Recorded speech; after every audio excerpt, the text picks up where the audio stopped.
জোর শ্রেণীর মন্দিরের কাছে চলে এসেছি। এটি তিনটি মন্দিরের একটি সমাহার। সামনেই রয়েছে পোড়ামাটির হাট।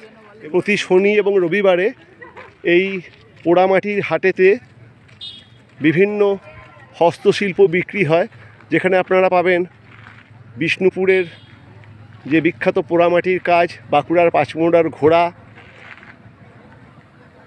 দেখতেই পাচ্ছেন এটি সেই বিখ্যাত পোড়ামাটির হাট। সাধারণত দুপুর 2টোর পর থেকে সন্ধ্যা 6টা পর্যন্ত এই হাটটি চলে। যাই হোক, এখন 2টো বাজেনি, কাজে হাট এখনও শুরু হয়নি। কয়েকজন তাদের মাল লাগাচ্ছে। দেখা যাক, যদি পরে সময় হয় আমরা এই হাটটাও কভার করব। এবং আমরা এখন রয়েছি বিখ্যাত জোর শ্রেণীর মন্দিরের সামনে। এটি বিষ্ণুপুরের জোরবাংলা মন্দির নয়। জোরবাংলা মন্দির বা কৃষ্ণরাই মন্দিরটি সম্পূর্ণ আলাদা। এটি জোর শ্রেণীর মন্দির, যেখানে অরিজিনালি 3টে মন্দির আপনারা দেখতে পাবেন। 2টি একই আকার এবং উচ্চতা বিশিষ্ট মন্দির, এবং একটি সেই একই আকার কিন্তু উচ্চতা একটু কম। 3টি মন্দির দেখতে পাবেন। অষ্টাদশ শতকে মল্ল রাজাদের আমলে বিষ্ণুপুরে এই জোর মন্দির শ্রেণীর অন্তর্গত এই 3টি একরত্ন মন্দির নির্মিত হয়। পোড়ামাটির হাটের ঠিক পাশেই জোর শ্রেণীর মন্দির, যেখানে জোর মন্দির বলা হলেও বস্তুত 3টি মন্দির রয়েছে। মন্দির 1 এবং 2 প্রায় সম উচ্চতা বিশিষ্ট, একই রকম কারুকার্য সেই মন্দির গাত্রে পরিলক্ষিত হয়। যে মন্দিরটি দেখছেন এটি মন্দির নাম্বার 1, এবং সামনেই রয়েছে নাম্বার 2, এবং ওই দিকে রয়েছে তৃতীয় মন্দিরটি, যেটি সামান্য ছোট। চলুন আগে জোর মন্দিরের 1 নম্বর মন্দিরটি একটুখানি ঘুরে দেখি। দেখুন, এটি জোর মন্দিরের প্রথম মন্দির। এটি মূল মন্দিরের গর্ভগৃহ। দেখতেই পাচ্ছেন গর্ভগৃহটি বন্ধ।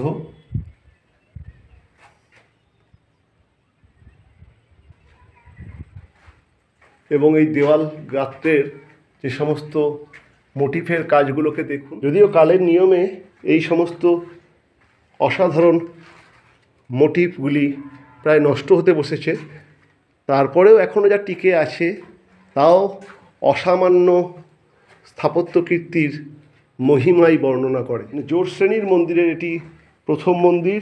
দেখুন, বিশাল এই মন্দির।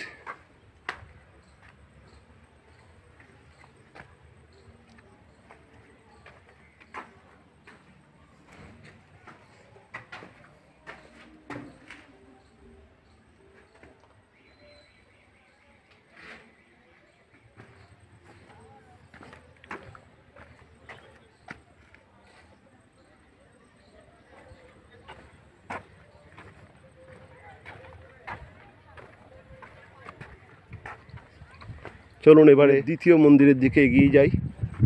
খুব সুন্দর করে সাজানো বাগানের মধ্যে এই মন্দিরগুলি রয়েছে।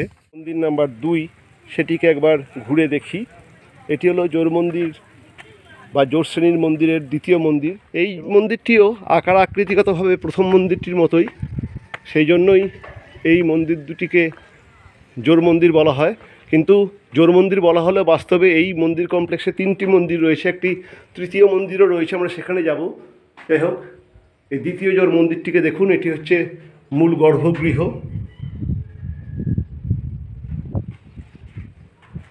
এখানে দেওয়াল গাত্রের কাজগুলি সবই প্রায় নষ্ট হয়ে গেছে।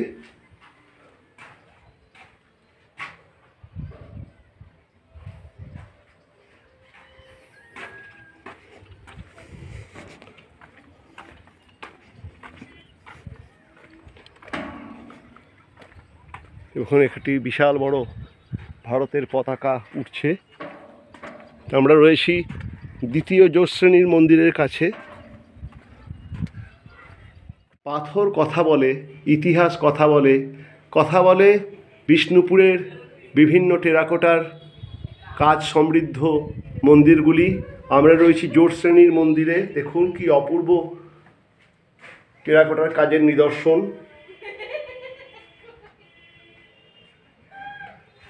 কালের গর্ভে বেশিরভাগ কাজই নষ্ট হয়ে গেছে, কিন্তু এখনও যা টিকে রয়েছে অপূর্ব।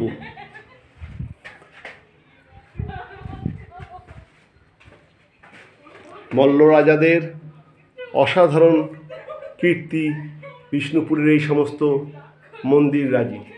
জোড় মন্দির শ্রেণীর এই তৃতীয় মন্দিরটি আকার এবং আয়তনগতভাবে অনেক ছোট। এই ছোট্ট তৃতীয় মন্দিরে আমি প্রবেশ করলাম। এটি মূল গর্ভগৃহ, যার ভেতরে দেখতেই পাচ্ছেন কৃষ্ণের মূর্তি খোদিত রয়েছে। অপূর্ব সুন্দর সেই মূর্তি।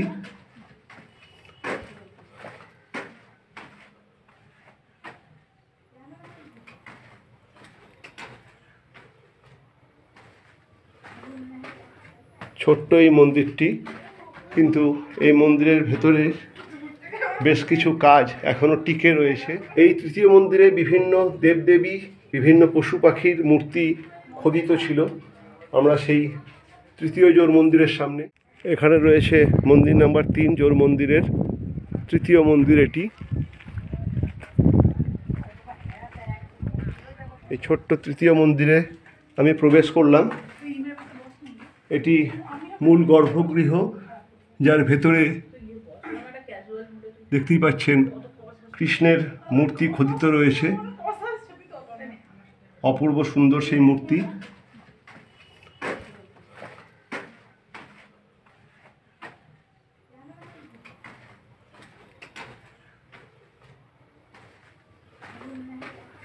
ছোট্ট এই মন্দিরটি, কিন্তু এই মন্দিরের ভেতরে বেশ কিছু কাজ এখনও টিকে রয়েছে। এই তৃতীয় মন্দিরে বিভিন্ন দেবদেবী, বিভিন্ন পশু পাখির মূর্তি খোদিত ছিল।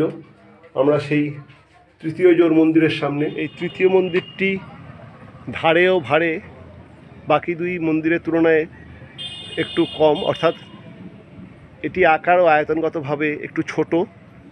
যাই হোক, এই তিনটি মন্দির নিয়ে বিখ্যাত জোড় মন্দির শ্রেণী, যেখানে আমরা দেখছি ওইদিকে 1 নম্বর মন্দির, ওইদিকে দ্বিতীয় জোড় মন্দির এবং এইদিকে তৃতীয় জোড় মন্দির। এই মন্দির তিনটি মল্লরাজ গোপাল সিং এবং তার মহিষী ধ্বজামণি দেবী কর্তৃক 1726 খ্রিস্টাব্দে স্থাপিত হয়েছিল।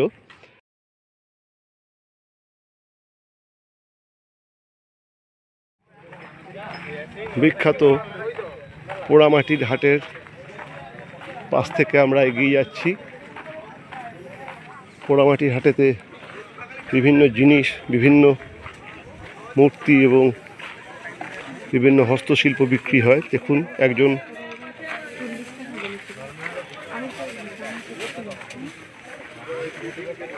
দোকানের পসরা সাজিয়ে বসেছে।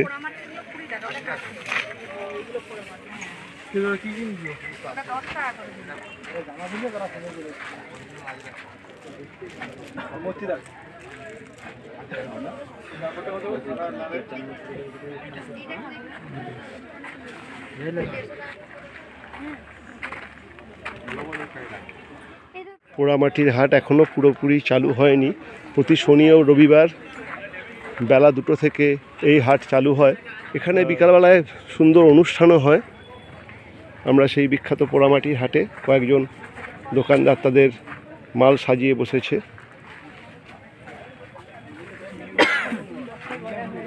রিম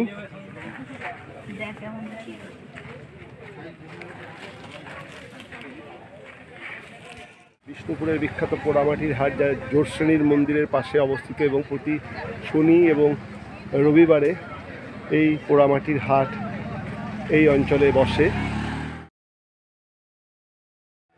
রয়েছি বিষ্ণুপুরের বিখ্যাত ছিন্নমস্তা কালীর মন্দিরে।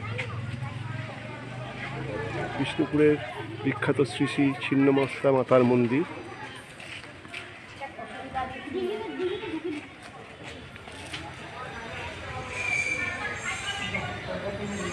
মা ছিন্নমস্তা মাতার মন্দিরের নিয়মাবলীগুলো আমরা দেখি। বিষ্ণুপুরের বিখ্যাত শ্রী শ্রী ছিন্নমস্তা মাতার মন্দির, যা সমগ্র বিষ্ণুপুরবাসীর কাছে অত্যন্ত পূজনীয়। সেই বিখ্যাত শ্রী শ্রী ছিন্নমস্তা মাতার মন্দিরে আমরা রয়েছি। এইমাত্র মায়ের পুজো শেষ হলো এবং বেলা 1টা থেকে 3টে পর্যন্ত মায়ের শয়ন। আমরা মন্দিরে পুজো দেখলাম। বাহুদেবী মা ছিন্নমস্তা। ছিন্নমস্তা মায়ের ছবি মোবাইলে রাখতে নেই, সেজন্য কেউ ছিন্নমস্তা মাতার ছবি তোলেন না, আমিও তুলিনি। কিন্তু মন্দির ছিন্নমস্তা মায়ের মন্দিরটি আপনারা দেখে নিন, অপূর্ব সুন্দর মন্দির।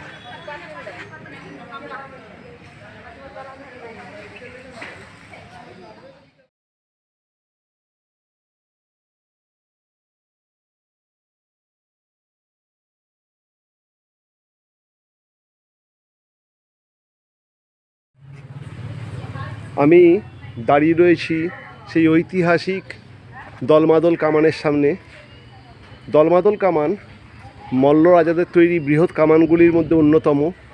সুবিখ্যাত এই কামানটির দৈর্ঘ্য 12 ফুট 5 ইঞ্চি, পরিধি 11 ইঞ্চি, ওজন 112 কুইন্টাল। পেটাই লোহা নির্মিত এই কামানটি মল্ল রাজাদের সময় প্রস্তুত কামানগুলির মধ্যে সর্বাপেক্ষা বৃহৎ। এটির দৈর্ঘ্য যেটি বললাম 12 ফুট 5 ইঞ্চি বা 3.8 মিটার এবং মুখগহ্বরের ব্যাস 29.2 সেন্টিমিটার।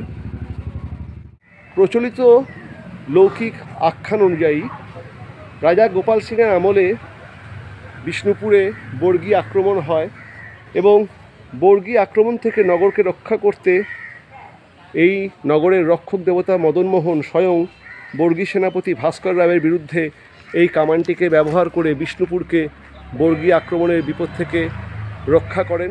মল্ল রাজাদের তৈরি বৃহৎ কামানগুলির মধ্যে অন্যতম এই দলমাদল কামান। বিষ্ণুপুরের রক্ষক দেবতা মদনমোহন স্বয়ং বর্গী সেনাপতি ভাস্কর রাবের বিরুদ্ধে এই কামানটিকে ব্যবহার করেছিলেন এবং বিষ্ণুপুরকে বর্গী আক্রমণের হাত থেকে রক্ষা করেন। এই সেই ঐতিহাসিক স্মৃতি বিজড়িত বিখ্যাত দলমাদল কামান। দেখুন কি বিশাল এই কামান। আমরা রয়েছি বিষ্ণুপুর শহরের মধ্যে অবস্থিত বিখ্যাত লালবাঁধে। 7টি ছোট ছোট পুষ্করিণীর সমাহার সেই বিখ্যাত লালবাঁধ।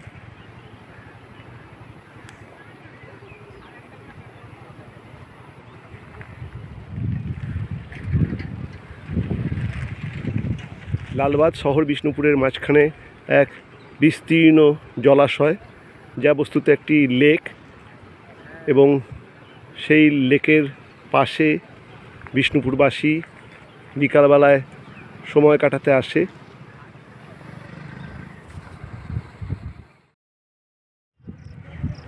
আমরা এখন রয়েছি ঐতিহাসিক গুমঘরের সামনে। বিষ্ণুপুরের এই গুমঘর মল্ল রাজাদের শাসনের সাক্ষ্য। গুমঘরেতে মল্ল রাজ পরিবারের বিরুদ্ধে যে সমস্ত মানুষজন বিদ্রোহ ঘোষণা করতেন বা মল্ল রাজত্বে যারা বিভিন্ন রকম অপরাধের সঙ্গে যুক্ত থাকতেন, তাদের এই গুমঘরে নিয়ে এসে শাস্তি বিধান করা হতো। সেই গুমঘর।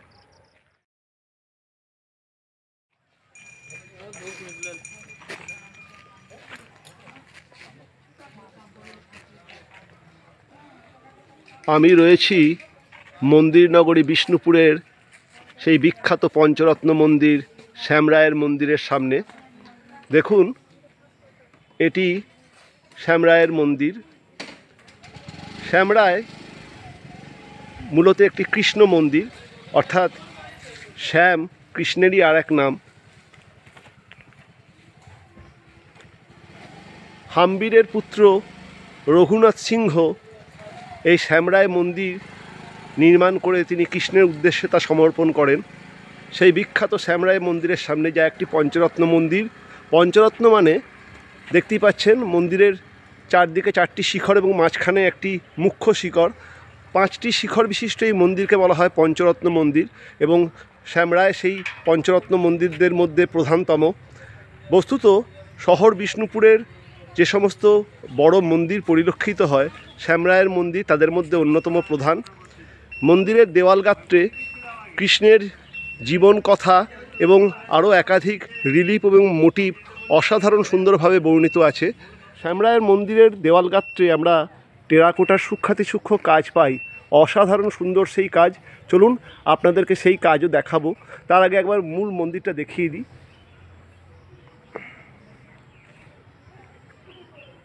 1643 খ্রিস্টাব্দে মল্লরাজ রঘুনাথ সিংহ কর্তৃক নির্মিত এই শ্যামরায় মন্দির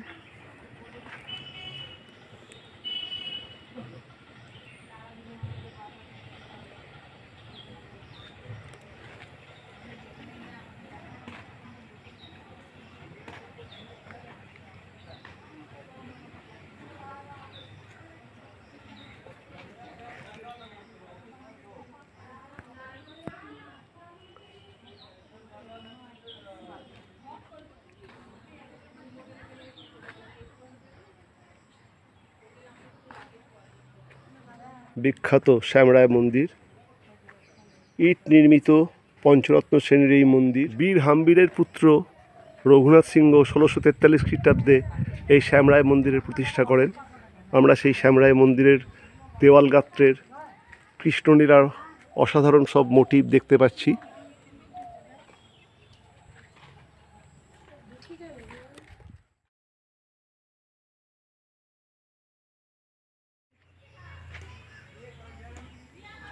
টেরাকোটার এই অসাধারণ সমস্ত কাজ শ্যামরায় মন্দিরকে জগৎসভায় একচতর আসন দান করেছে। শ্যামরায় মন্দিরের টেরাকোটার কাজ সত্যি অভূতপূর্ব।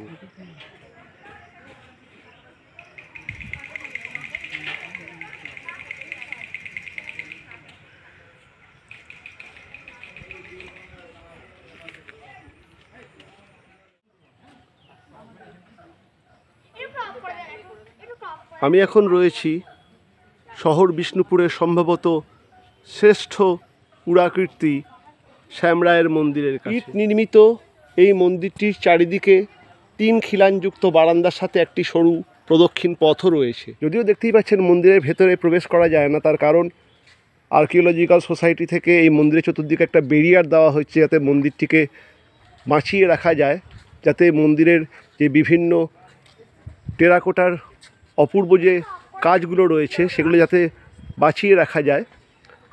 কিন্তু দূর থেকেও শ্যামরায় মন্দিরের যে দেওয়াল গাত্রের যে অসামান্য রিলিফ এবং মোটিভগুলো দৃশ্যমান হয় তা এক কথায় অভূতপূর্ব। শ্যামরায় মন্দিরের যে ভেতরের দেওয়াল গাত্রের অলঙ্করণ আপনাদেরকে যতটা সম্ভব আমি দেখাবার চেষ্টা করছি, কিন্তু যেহেতু এই মন্দিরের ভেতরে প্রবেশ করা যায় না সেই জন্য আমার ক্যামেরার রেঞ্জে যতটা আসছে আমি সবই আপনাদেরকে দেখাবার চেষ্টা করছি। দেখুন অপূর্ব সুন্দর এই মন্দির।